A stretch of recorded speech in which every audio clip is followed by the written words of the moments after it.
నగరంలో ఏర్పాటు చేసిన Indian institute of handloom technology పేరును Konda Laxman Bapuji institute of handloom టెక్నాలజీగా మార్చాలని కూడా నిర్ణయం తీసుకోవడం జరిగింది.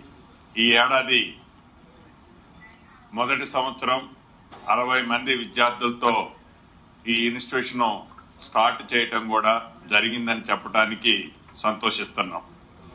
అదే రకంగా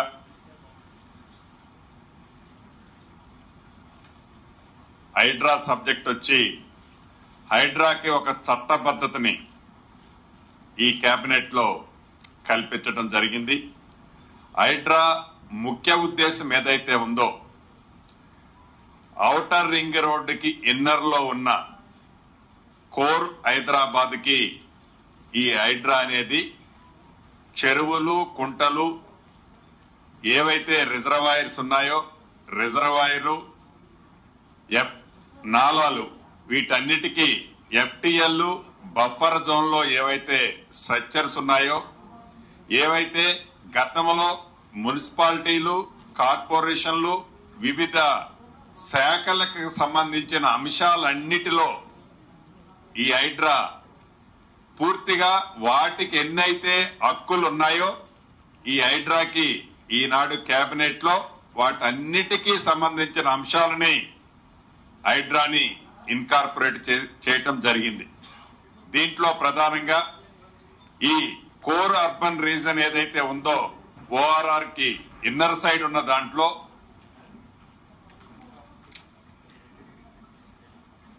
27 అర్బన్ లోకల్ బాడీస్ ఉన్నాయి. అదే రకంగా రీసెంట్ గా 51 గ్రామ పంచాయతీలను కూడా ఈ ఓఆర్ఆర్ కి ఇన్నర్ సైడ్ ఉన్న వాటిలలో 51 గ్రామ పంచాయతీలను కూడా ఈ కోర్ అర్బన్ దాంట్లో ఇన్కార్పొరేట్ చేశాం. వీటన్నిటికీ ఈ హైడ్రా అన్ని శాఖల్లో ఏ శాఖలకి ఎన్ని పూర్తి స్వేచ్ఛలున్నాయో ఈ హైడ్రాకు కూడా అదే రకమైన స్వేచ్ఛ ఉండే విధంగా నియమ నిబంధనల్ని సడలించడం జరిగింది. అదే రకంగా హైడ్రాకి అవసరమైన దాదాపు 169 మంది అధికారులు 946 మంది అవుట్ సోర్సింగ్ ఉద్యోగులను వివిధ విభాగాల నుంచి డిప్యుటేషన్ మీద హైడ్రాలో వర్క్ చేసే విధంగా ఆదేశాలు కూడా ఇచ్చే నిర్ణయాన్ని ఈ రోజు గౌరవ ముఖ్యమంత్రి రేవంత్ రెడ్డి గారి అధ్యక్షతన జరిగిన కేబినెట్ లో నిర్ణయం తీసుకోవడం జరిగింది. వీటితో పాటు ఏదైతే త్రిపుల్ ఉందో ఈ త్రిపుల్ రీజనల్ రింగ్ రోడ్డు దక్షిణ భాగం అలైన్మెంట్ ఖరారు చేసేందుకు R&B స్పెషల్ చీఫ్ సెక్రటరీ ఆధ్వర్యంలో 12 మందితో కమిటీని అధికారులతో ఒక కమిటీని ఏర్పాటు చేయడం జరిగింది. దీంట్లో ప్రధానంగా కన్వీనర్ గా R&B ప్రిన్సిపల్ సెక్రటరీ గారు ఉంటారు, MIUD సెక్రటరీ గారు, రెవెన్యూ సెక్రటరీ గారితో పాటు అన్ని జిల్లాలకు సంబంధించిన కలెక్టర్లు ఏదైతే ఈ 5-6 జిల్లాలు వస్తున్నాయో ఈ 5-6 జిల్లాల కలెక్టర్లతో పాటు R&Bకి సంబంధించిన వాళ్ళు, నేషనల్ హైవేకి సంబంధించిన వాళ్ళు, జియాలజికల్ కి సంబంధించిన వాళ్ళు కూడా అందరితో సుమారు 12 మందితో ఒక కమిటీని కాన్స్టిట్యూట్ చేసేదాన్ని ఈ రోజు కేబినెట్ లో డిసైడ్ చేయడం జరిగింది. అదే రకంగా ప్రస్తుతం అమల్లో ఉన్న పోలీస్ ఆరోగ్య భద్రత స్కీమ్ ని SPL కింద కూడా వర్తింపజేయాలని నిర్ణయించడం జరిగింది. తెలంగాణ ట్రేడ్ ప్రమోషన్ కార్పొరేషన్ ఆధ్వర్యంలోని మొనారాబాద్ మండలంలో మల్టీ మోడల్ లాజిస్టిక్ పార్క్ కి సుమారు 72 ఎకరాల భూమిని కూడా రెవెన్యూ శాఖ నుండి ఆ డిపార్ట్మెంట్ కి బదిలీ చేసే అంశాన్ని కూడా కేబినెట్ ఆమోదించడం జరిగింది. దీంతో పాటు ఖమ్మం జిల్లా ఎర్రుపాలెం మండలంలో ఇండస్ట్రియల్ పార్క్ ఏర్పాటుకి 58 ఎకరాల భూమిని రెవెన్యూ శాఖ నుంచి ఇండస్ట్రియల్ శాఖకు కూడా ట్రాన్స్ఫర్ చేయడం జరిగింది. ములుగు జిల్లాలోని ఏటూరు నాగారంలో ఫైర్ స్టేషన్ కి సంబంధించిన 34 మంది సిబ్బందిని శాంక్షన్ చేయడం జరిగింది. రాష్ట్రంలో కొత్తగా అనుమతి పొందిన 8 మెడికల్ కాలేజీలకు సంబంధించిన టీచింగ్, నాన్ టీచింగ్ కు సంబంధించిన స్టాఫ్ సుమారు 3000 పైచిలకు పోస్టులకి శాంక్షన్ ఇస్తూ అతి కొద్ది రోజుల్లో నోటిఫికేషన్ కూడా పిలవాలని కేబినెట్ ఈ రోజు తీర్మానం చేయడం జరిగింది. వీటితో పాటు కోస్ట్లీ ఇంజనీరింగ్ కాలేజీని, అకీంపేటలో ఒక జూనియర్ కాలేజీని కూడా శాంక్షన్ చేయడం జరిగింది. వీటన్నిటితో పాటు గౌరవ మంత్రివర్యులు ఉత్తమ్ కుమార్ రెడ్డి గారి శాఖకు సంబంధించిన ఎస్ఎల్బీసీకి సంబంధించిన అంశం, అదే రకంగా రాష్ట్ర ప్రభుత్వం ప్రతిష్టాత్మకంగా ఏదైతే 500 రూపాయలు సన్న రైస్ మీద క్వింటాలకి సబ్సిడీ ఇస్తాము అని చెప్పిందో ఈ రెండు సంబంధించిన అంశాలు కూడా నిర్ణయం తీసుకున్నాం. దానికి సంబంధించింది గౌరవ ఉత్తమ్ కుమార్ రెడ్డి గారిని మాట్లాడవలసిందిగా కోరుతూ ఇప్పుడు ఉత్తమ్ కుమార్ రెడ్డి గారు మాట్లాడతారు.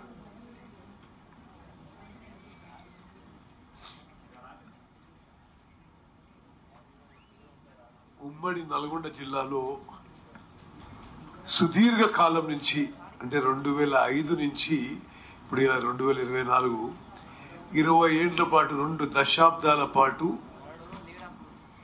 ఆ జిల్లా ప్రజలు, రైతులు, ఆ ప్రాంతంలో నివసిస్తున్న ఎక్కువ పర్సంటేజ్ ఉన్న ట్రైబల్స్ మరి ఎస్ఎల్బీసీ టనల్ వర్క్ పూర్తి చేయడానికి ఎంతో ఎదురు చూస్తున్నారు.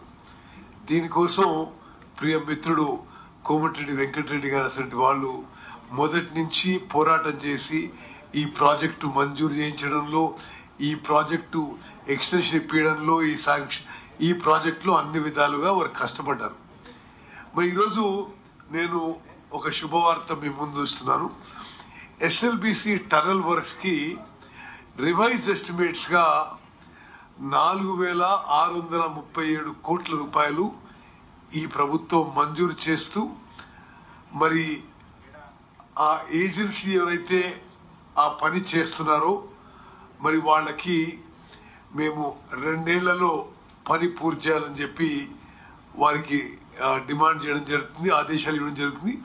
అయితే ఈరోజు ఉదయం బట్టి విక్రమార్క గారు, కోమటిరెడ్డి వెంకటరెడ్డి గారు, నేను ఆ టనల్ దగ్గర పోయి ఆ టనల్ వర్క్స్ పరిశీలించి వాళ్ళ ఇంజనీర్లందరితో అదే విధంగా ఆ ఏజెన్సీతో కూడా సుదీర్ఘ చర్చలు జరిపి కేబినెట్ లో రివైజ్ ఎస్టిమేట్స్ మంజూరు చేయించాం. 4637 కోట్ల రూపాయలు. అయితే ఔటర్ లిమిట్ గా సెప్టెంబర్ 2027 ఈ యొక్క ఎస్ఎల్బీసీ టనలు ఆ డిండి బ్యాలెన్సింగ్ రిజర్వాయర్ ఇవన్నీ పనులు పూర్తి చేసి ప్రారంభం చేస్తామని చెప్పి కూడా మరి ఉమ్మడి నల్గొండ జిల్లా ప్రజలకు తెలియజేస్తున్నారు. ఎస్ఎల్బీసీ టనళ్లు ఒక చారిత్రాత్మక అభివృద్ధి కార్యక్రమం ఎందుకు కాబోతుందంటే శ్రీశైలం డెడ్ స్టోరేజ్ నుంచి, శ్రీశైలం కంప్లీట్లీ డెడ్ స్టోరేజ్ నుంచి ప్రతిరోజు 4000 క్యూసెక్ల నీళ్లు వస్తాయి. సంవత్సరానికి 30 టీఎంసీల నీళ్లు వస్తాయి. మరి 3 నుంచి 4 లక్షల ఎకరాలు మరి కోమటిరెడ్డి వెంకటరెడ్డి గారి నల్గొండ కాన్స్టిట్యున్సీ, మునుగోడు, దేవరకొండ మరి ఈ కాన్స్టిట్యున్సీలకి ఆ నీళ్లు బారుతాయి. అవంతా ఫ్లోరైడ్ ఏరియా, ట్రైబల్ ఏరియా. ఇది ఒక గొప్ప డెవలప్మెంట్ గా నేను భావిస్తున్నాను. ఇరిగేషన్ మంత్రిగా ఇది నాకు చాలా సంతృప్తి, సంతోషం. ఎందుకంటే ఎస్ఎల్బీసీ టనలు గురించి ఇది పూర్తి చేయించాలి, ఇది చాలా చాలా ఒక సూటబుల్లీ డిజైన్ ప్రాజెక్ట్ అని మేము ఎప్పటి నుంచో కళ్ళు అంటున్నాం. అది నా హయాంలో నేను ఇరిగేషన్ మంత్రి ఉండగా అది పూర్తయ్యే దిశకు వచ్చి నీళ్లు వచ్చే దశకు రావడం కూడా అది నాకు ఎంతో మరి ఆత్మ సంతృప్తి, సంతోషం ఇస్తుందని చెప్పి కూడా నేను మనం చేస్తాను. అదేవిధంగా ఆ పనుల విషయంలో కూడా అక్కడ పక్కన ఉన్న డిండి బ్యాలెన్సింగ్ రిజర్వాయర్ విషయంలో కూడా మరి ఈరోజు కేబినెట్ లో నిర్ణయం చేయడం జరిగింది. పర్యావరణ అనుమతులు గాని, మిగిలిపోయిన 5% పనులు గాని, ఫారెస్ట్ క్లియరెన్సెస్ గాని అవి కూడా వేగవంతంగా చేయాలి. అవసరం ఉంటే ఈ ప్రాజెక్ట్ కలిపి ఒక స్పెషల్ ఆఫీసర్ ని నియమించాలని చెప్పి కూడా ముఖ్యమంత్రి గారు సూచించారు. ఎస్ఎల్బిసి ప్రాజెక్టు అంటే మీరు ఒకటి జస్ట్ రిమెంబర్ వన్ థింగ్, అంటే మీరు అందరికీ లెక్కలు ఒక ఐడియా రావడానికి, కాళేశ్వరం మీద 1,00,000 కోట్లు ఖర్చు పెడితే 1,00,000 ఎకరాలు కూడా ఆయకట్టు రాలే. దీంట్లో రివైజ్ ఎస్టిమేట్స్ అంటే పెంచిన ధర కూడా ఖర్చు పెట్టినా 4,600 కోట్లు ఖర్చు పెడితే 4,00,000 ఎకరాలు నీళ్లు వాడుతున్నాయి. అంటే ఎంత తేడా ఉందో అన్నట్టు. దీనికి ఏమి రికరింగ్ కాస్ట్ లేదు, ఇది పూర్తిగా గ్రావిటీ ఫ్లో. ఎంత తేడా ఉందో మరి గత ప్రభుత్వం వాళ్ళు చేసిన ఇరిగేషన్ ప్రాజెక్ట్స్ కి మేము ఇది పూర్తి ఫోకస్ తో చేయబోతున్నాం. ఈ మధ్యనే వెంకటరెడ్డి గారు అమెరికా పోయి ఆ బేరింగ్ కొనుగోలు విషయంలో కూడా మరి కీలక పాత్ర పోషించారు. వాళ్ళకి పేమెంట్ ఇచ్చాం, అది కూడా షిప్పింగ్ చేస్తున్నారు. ఇప్పుడు 2 దిక్కుల నుంచి ఆ పని మొదలైనప్పుడు ఇంకో 2 నెలల్లో మొదలవుతుంది, 2-3 నెలల్లో మొదలవుతుంది. ప్రతి నెల 400 మీటర్లు టనలు ప్రోగ్రెస్ లో ఉంటుంది.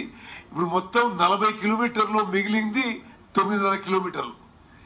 సో ఫుల్ స్పీడ్ లో చేస్తే 20 months లో చేయాలి, కానీ 10 months మేము కాదు. ఎందుకంటే అక్కడ బికాస్ పైన ఫారెస్ట్ ఉంది, అంతుంది హెవీ వాటరింగ్ జరుగుతుంది, ఇతర ఆటంకాలు కాబట్టి 20 months లో కావాల్సిన 30 months, మాక్సిమం 3 years లో ఇది పూర్తి కావాలని ఇరిగేషన్ శాఖకి, ఆ జేపీ అసోసియేట్స్ ఏజెన్సీకి మేము ఈరోజు డెడ్ లైన్ పెట్టడం జరిగింది. అదేవిధంగా నాకు సంబంధించిన సివిల్ సప్లై శాఖ విషయంలో కూడా నేను చాలా సంతోషిస్తూ సంతృప్తితో ప్రకటిస్తున్నాం. ఈ ఖరీఫ్ పంట నుంచే సన్నాలకి ప్రభుత్వం 500 రూపాయలు అదనపు ఎంఎస్పీ పై 500 రూపాయలు క్వింటాల్ కి అదనపు ధరకి కొనబోతున్నాం. మేము ఈసారి ఖరీఫ్ లో తెలంగాణలో రికార్డు స్థాయి పంట వస్తుందని మా అంచనా. 1.43 lakh మెట్రిక్ టన్స్ పంట వస్తున్న అంచనా. దానికి 80 లక్షల మెట్రిక్ టన్నులు సన్నాలు, 50 లక్షల మెట్రిక్ టన్నులు మరి దొడ్డువడ్లు వస్తాయని చెప్పి మేము ఎక్స్పెక్ట్ చేస్తున్నాం. సన్నాలకి ఈ ఖరీఫ్ పంటకే ప్రొక్యూర్మెంట్ కి అదనపు బడ్జెట్, నార్మల్ ప్రొక్యూర్మెంట్ కి ఎంతైతే ఖర్చు పెడుతున్నావో దానికి అదనంగా ఈ ఫైన్ వెరైటీ ప్రొక్యూర్మెంట్ కి 2,500 crore బడ్జెట్ ఈ రోజు కేబినెట్ లో ఆమోదిస్తూ మరి ఈ ఖరీఫ్ సీజన్ లో కూడా మేము ఈ సన్నాలకి అదనంగా క్వింటాల్ కి 500 రూపాయలు ఇవ్వబోతున్నాం. వచ్చే నెల కొత్త తెల్ల రేషన్ కార్డ్స్ ఇష్యూ చేసి జనవరి నుంచి రేషన్ కార్డులు, అన్ని రేషన్ కార్డులకి ఇప్పుడేమో కోర్స్ గ్రెయిన్ ఇస్తున్నాం, దొడ్డు బియ్యం ఇవ్వడం జరుగుతుంది. అప్పుడు అందరికీ 100% సన్న బియ్యం ఇవ్వబోతున్నాం అని చెప్పి కూడా నేను మనవి చేస్తూ మరి మీ అందరికీ నా ధన్యవాదాలు. Thank you. కోమటిరెడ్డి వెంకటరెడ్డి గారు పెద్దలు మాట్లాడవలసిందిగా కోరుతున్నాను. పెద్దలు పొంగులేటి శ్రీనివాసరెడ్డి గారు ఈరోజు రివైజ్ ఎస్టిమేట్ తో 4,637 కోట్ల రూపాయలతో ఎస్ఎల్బిసి టనల్ ప్రాజెక్టుని పూర్తి చేయడానికి సహకరిస్తూ ముందుకెళ్లి దీని మీద ప్లాన్ చేస్తూ వచ్చిన పెద్దలు గౌరవనీయులు ఉత్తమ్ కుమార్ రెడ్డి గారు, press media, electronic print media సోదరులందరికీ నమస్కారం. నిజంగా ఇది ఒక నల్గొండ జిల్లా ప్రజలకు ఈరోజు ఎంతో సంతోషకరమైన వార్త. ఇది అవుతుందా కాదా అని చెప్పి సందిగ్ధంలో కేసీఆర్ గారు 10 ఏళ్ల అధికారంలో ఉన్నప్పుడు నేను అసెంబ్లీలో మాట్లాడితే వ్యంగ్యంగా మాట్లాడుతూ అది మిషన్ ముందుకు పోదు వెనుకపోదని చెప్పి అసెంబ్లీలో దాని మీద మాట్లాడడం మీరందరూ కూడా చూసిండ్రు. కొత్త టెక్నాలజీతో ఇలాంటి టనల్ ఎన్నో వచ్చినాయి. కాకపోతే లాంగెస్ట్ టనల్ గా పెద్దలు ఎక్కడ ఓపెనింగ్ లేకుండా ఉన్న 43 కిలో టన్నులు ఆ రోజు రాజశేఖర రెడ్డి గారు ముఖ్యమంత్రిగా ఉన్నప్పుడు ఫ్లోరైడ్ కు శాశ్వత పరిష్కారం 4 లక్షల ఎకరాలకు ఏఎంఆర్పి సాగర్ బ్యాక్ వాటర్ తో తీసుకుంటే సంవత్సరానికి 200 కోట్ల కరెంట్ బిల్ అవుతుంది. అది ఎప్పుడు కూడా వాటర్ లెవెల్ తగ్గినప్పుడు గాని వర్షాలు లేనప్పుడు గాని ఈ 2,50,000 ఎకరాలకు 6 టన్నులు ఆ రోజు రాజశేఖర రెడ్డి గారు ముఖ్యమంత్రిగా ఉన్నప్పుడు ఫ్లోరైడ్ కు శాశ్వత పరిష్కారం 4 లక్షల ఎకరాలకు ఏఎంఆర్పి సాగర్ బ్యాక్ వాటర్ తో తీసుకుంటే సంవత్సరానికి 200 కరెంట్ బిల్ తగ్గినప్పుడు గాని వర్షాలు లేనప్పుడు గాని ఈ 2,50,000 ఎకరాలకు ఆ రోజు క్రాప్ హాలిడే పోయిన సంవత్సరం లాగా. కానీ ఎలక్షన్ మేనిఫెస్టోలో మా ఎన్నికల మేనిఫెస్టోలో 2004లో పెట్టాం ఎస్ఎల్పిసి సొరంగ మార్గం మా పార్టీ అధికారంలోకి వస్తే చేస్తామని చెప్పి. మళ్ళా వెనక ముందు అయితే నేను రాజశేఖర రెడ్డి గారిని ఒత్తిడి తీసుకొచ్చి, ఎందుకంటే నా కాన్స్టిట్యూన్సీ లో దాదాపు 2,50,000 ఎకరాలు కంప్లీట్ గా 2 పంటలకు గ్రావిటీ ద్వారా నీళ్లు వస్తాయి. నగరికల్ కాన్స్టిట్యూన్సీ, దేవరకొండ, ఇలా 3 కాన్స్టిట్యూన్సీలకు ఇప్పుడు బ్రాహ్మణవెల్లి ప్రాజెక్టు 1,00,000 ఎకరాలు కూడా ఇచ్చే అదనంగా కూడా దీంట్లో 4 లక్షల ఎకరాలకు గ్రావిటీ ద్వారా వచ్చే ప్రాజెక్టు 826 లెవెల్ శ్రీశైలంలో డెడ్ స్టోరేజ్ ఉన్న గ్రావిటీ ద్వారా వచ్చే ప్రాజెక్టు 10 సంవత్సరాలు 3,000 కోట్లు ఖర్చు పెట్టలేక దాన్ని పక్కన పడేసిండు. ఎందుకంటే ఆ ప్రాజెక్టు పూర్తయితే కాంగ్రెస్ కో నాకో ఎక్కడ పేరు వస్తుందని చెప్పో దాన్ని పక్కన పడేస్తే ఇవాళ మా గౌరవ ముఖ్యమంత్రి గారు, అలాగే ఫైనాన్స్ మినిస్టర్, డిప్యూటీ సీఎం గారు, మా జిల్లాకి చెందిన ఇరిగేషన్ మినిస్టర్ గారు ఉండడం అదృష్టంగా భావిస్తూ 24 నెలలను పూర్తి చేసేటట్టు వారిని ఈరోజు కంపెనీ వారితో మాట్లాడడం జరిగింది. నన్ను కూడా అమెరికాకు వెళ్లి కంపెనీ వారితో డిజైన్ చేసి అక్కడ వాళ్ళతో డిస్కస్ చేసి ఆ పార్ట్ ఎప్పుడు వస్తుంది మా గౌరవ ముఖ్యమంత్రి గారికి, మంత్రులకు, ఇరిగేషన్ మంత్రికి, ఫైనాన్స్ మినిస్టర్, మిగతా నా కొలీగ్ మినిస్టర్లకు ఈరోజు నల్గొండ జిల్లా ఫ్లోరైడ్ మిషన్ భగీరథ 6,000 కోట్లు ఖర్చు పెడితే అందులో 4,000 కోట్లు స్కామ్ జరిగింది మా నల్గొండ జిల్లా. లాస్ట్ మంత్ మార్చిలో గవర్నమెంట్ ఆఫ్ ఇండియా మళ్ళా పోయిన నెలలో ఒక రిపోర్ట్ ఇచ్చింది. ఇప్పటికీ ఫ్లోరైడ్ శాతం 10 ppm ఉన్నది, పార్ట్స్ పర్ మిలియన్. 10 ppm అంటే ఆయన ఫ్లోరైడ్ మాయం చేసినా అని చెప్పుకున్నాడు.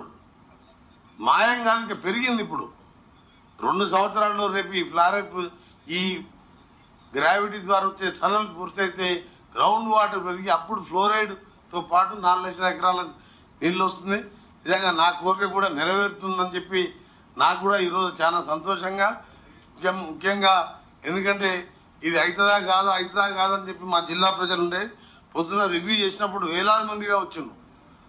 చాలా సంతోషం వ్యక్తం చేస్తున్నారు. పని చేసే ప్రభుత్వానికి మాటలు చేసేదానికి తేడా అంటే ఇదే.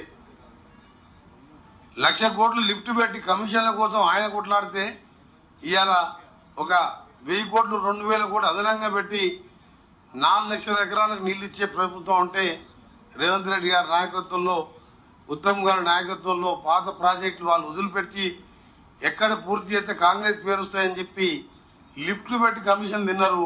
మేమేమో నిజాయితీతో పనిచేస్తూ పూర్తి చేస్తున్నాం. ధన్యవాదాలు. అదే ఇందాక ఉత్తమ్ కుమార్ రెడ్డి గారు చెప్పారు కదా, mostly first week, next month first week నాడు దాన్ని సిస్టమ్ ఏంటో అనౌన్స్ చేసి విత్ ఇన్ షార్ట్ టైమ్ లో దాన్ని కంప్లీట్ చేయాలనేది కూడా డిస్కషన్ వచ్చింది. దాన్ని కూడా ఒక షేప్ కు పట్టుకొచ్చాం. డెఫినెట్ గా అది కూడా నేను నెక్స్ట్ కేబినెట్ లోకి వస్తుంది. ఇందిరమ్మ హౌస్ కూడా next cabinet first week mostly ఉంటుంది. అప్పుడు ఇవన్నీ కూడా దాంట్లో వస్తుంది.